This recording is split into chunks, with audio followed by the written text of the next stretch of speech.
केदारनाथ मंदिर एक प्रसिद्ध हिंदू मंदिर है जो भगवान शिव को समर्पित है। उत्तराखंड में हिमालय पर्वत की गोद में बसा केदारनाथ मंदिर 12 ज्योतिर्लिंगों में सम्मिलित होने के साथ 4 धामों और पंच केदार में से भी एक है। हजारों साल पुराना यह मंदिर विशाल पत्थरों से बना हुआ है। केदारनाथ में द्वादश यानी कि 12 ज्योतिर्लिंग में आने वाले केदारनाथ दर्शन के संबंध में लिखा गया है कि जो कोई व्यक्ति बिना केदारनाथ भगवान का दर्शन किए यदि बद्रीनाथ क्षेत्र की यात्रा करता है तो उसकी यात्रा निष्फल अर्थात व्यर्थ हो जाती है। नमस्कार दोस्तों, स्वागत है आपका हमारे चैनल हिस्ट्री विद मी में। दोस्तों, आज हम बात करने वाले हैं 4 धामों में से एक धाम केदारनाथ धाम का इतिहास तथा उससे जुड़े रोचक तथ्यों के बारे में। तो कृपया वीडियो के अंत तक बने रहे। अगर आप हमारे चैनल पर नए हैं तो कृपया चैनल को सब्सक्राइब कर ले और बेल आइकन को प्रेस करें।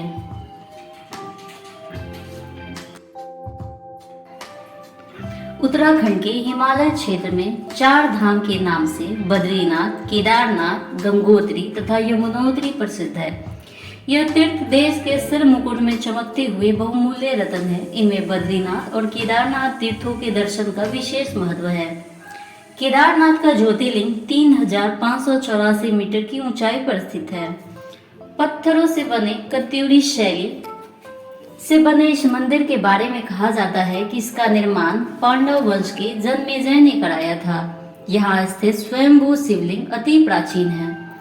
आदि शंकराचार्य ने इस मंदिर का जीर्णोद्धार करवाया था। श्री केदारनाथ जी का मंदिर पर्वतराज हिमालय की केदार नामक चोटी पर स्थित है।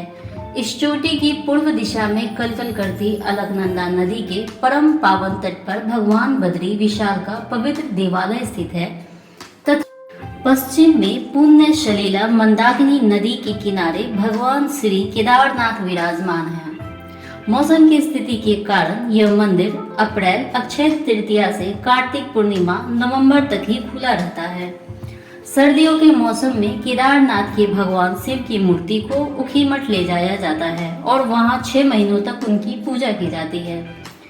भगवान शिव की पूजा केदारनाथ धाम के नाम से की जाती है। मंदिर के अंदर गर्भगृह है जहां भगवान की पूजा की जाती है। मंदिर परिसर के अंदर ही एक मंडप स्थित है जहां विभिन्न धार्मिक समारोह का आयोजन होता है। लोक कथाओं के अनुसार कुरुक्षेत्र के युद्ध के उपरांत पांडव अपने पापों के प्रायश्चित के लिए इस मंदिर में आए थे। यह मंदिर 3584 मीटर की ऊंचाई पर बना हुआ है। सीधे रास्ते से आप इस मंदिर में नहीं जा सकते और गौरी कुंड से मंदिर तक जाने के लिए आपको 21 किलोमीटर की पहाड़ी यात्रा करनी पड़ती है।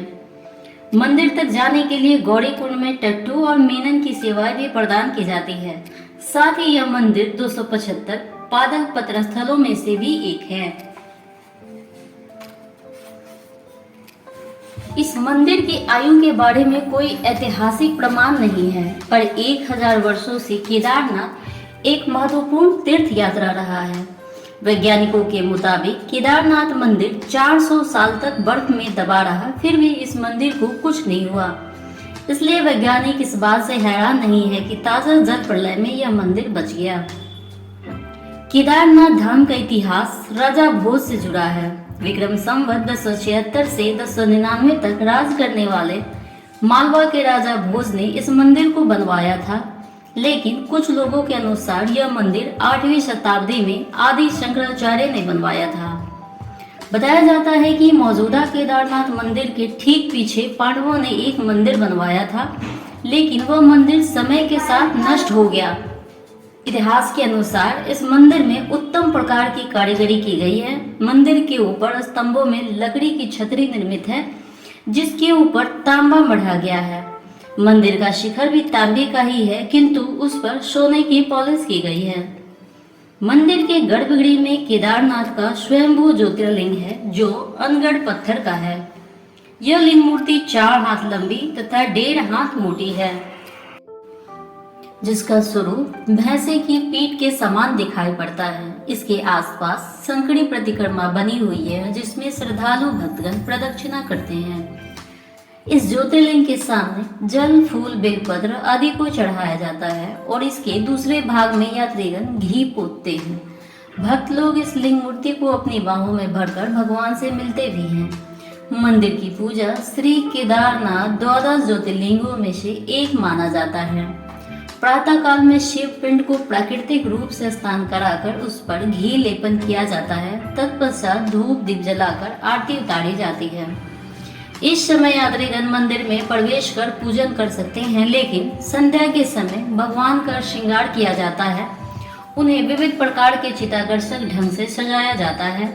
भक्तगण दूर से केवल इसका दर्शन ही कर सकते हैं। केदारनाथ के पुजारी मैसूर के जंगम ब्राह्मण ही होते हैं।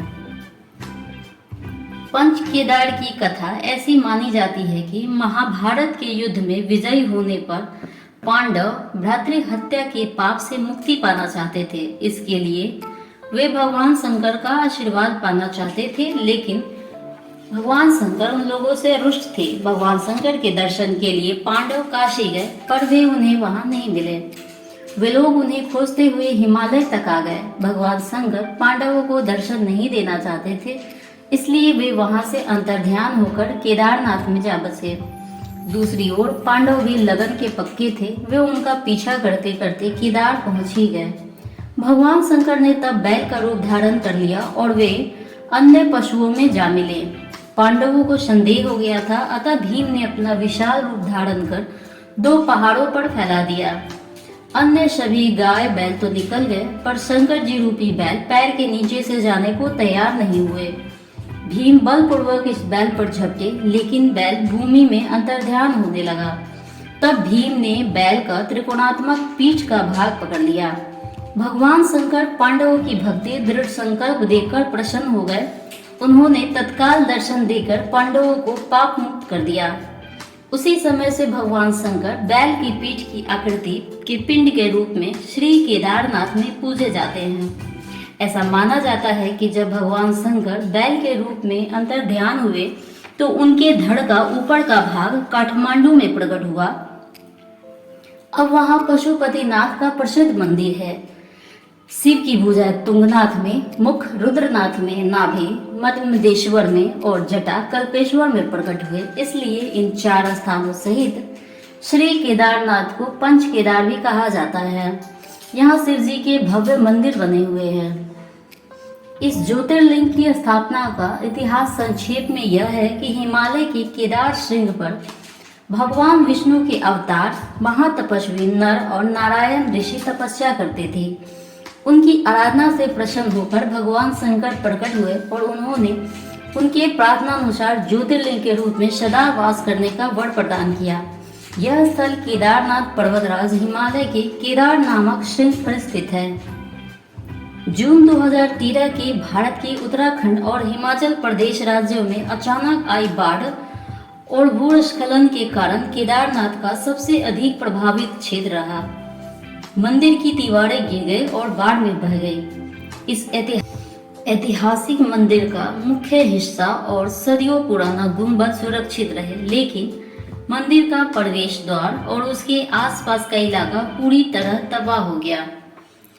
लेकिन मंदिर के आंतरिक भाग को इससे ज्यादा क्षति नहीं पहुंची। वर्तमान में अब यहाँ की परिस्थिति सुधर चुकी है और अब आम लोगों के लिए केदारनाथ के द्वार खुल चुके हैं। केदारनाथ मंदिर न सिर्फ 3 पहाड़ बल्कि 5 नदियों का संगम भी है। यहाँ मंदाकिनी, मधुगंगा, क्षीरगंगा, सरस्वती और स्वर्ण गौरी नदियां बहती हैं। केदारनाथ मंदिर लगभग 6 फुट ऊंचे चबूतरे पर बना है। इसका गर्भगृह प्राचीन है, जिससे 8वीं शताब्दी के लगभग का माना जाता है। केदारनाथ के पुजारी मैसूर के जंगम ब्राह्मण ही होते हैं। बाबा के केदार का ये धाम कात्यूरी शैली में बना हुआ है। इसके निर्माण में भूरे रंग के बड़े पत्थरों का प्रयोग बहुतायत में किया गया है। इस मंदिर की छत लकड़ी की बनी हुई है, जिसके शिखर पर सोने के रंग का कलश है। केदारनाथ मंदिर को मुख्यतः रूप से 3 भागों में बांटा गया है। पहला गर्भगृह, दूसरा दर्शन मंडप जहां पर दर्शनार्थी एक बड़े प्रांगण में खड़े होकर पूजा करते हैं, और तीसरा सभा मंडप। इस जगह पर सभी तीर्थ यात्री जमा होते हैं। साल में भगवान केदारनाथ के दर्शन के लिए ये मंदिर केवल 6 महीने ही खुलता है और बाकी 6 महीने बंद रहता है। रहस्य की बात यह है कि जब 6 महीने का समय पूरा होता है तो मंदिर के पुजारी इस मंदिर में एक दीपक जलाते हैं जो कि अगले 6 महीने तक जलता रहता है। 6 महीने बाद जब ये मंदिर खोला जाता है तब ये दीपक जलता हुआ मिलता है। केदारनाथ के मुख्य मंदिर से आधा किलोमीटर से भी कम दूरी पर एक मंदिर है जिसका नाम है श्री भैरवनाथ मंदिर। भैरवनाथ को इस क्षेत्र का क्षेत्रपाल कहा जाता है जिसके द्वारा केदारनाथ मंदिर व इसके आसपास वाले स्थलों की सुरक्षा की जाती है। जो कोई भी केदारनाथ की यात्रा पर जाता है उसका इस भैरव मंदिर में दर्शन करना आवश्यक होता है, अन्यथा केदारनाथ की यात्रा पूर्ण नहीं मानी जाती है। सर्दियों में बाबा भैरवनाथ के द्वारा ही केदारनाथ मंदिर की सुरक्षा व पूजा की जाती है। पुराणों में यह भविष्यवाणी की गई है कि भविष्य में केदारनाथ धाम लुप्त हो जाएगा। उसके अनुसार नारायण की शक्ति से पहाड़ों का आपस में मिलन होगा और इस क्षेत्र पर सभी धाम लुप्त हो जाएंगे जिनमें केदारनाथ व बद्रीनाथ मुख्य है। पहाड़ों में आपस के मिलन से इन धामों के मार्ग लुप्त हो जाएंगे व ये एक रहस्य बनकर रह जाएंगे। पुराणों में यह भी कहा गया है कि इसके बाद एक नया धाम बनेगा जिसे भविष्य बद्री के नाम से जाना जाएगा। तो दोस्तों, अगर आप भी केदारनाथ धाम की यात्रा करना चाहते हैं तो कमेंट बॉक्स में हर हर महादेव लिखना न भूलें।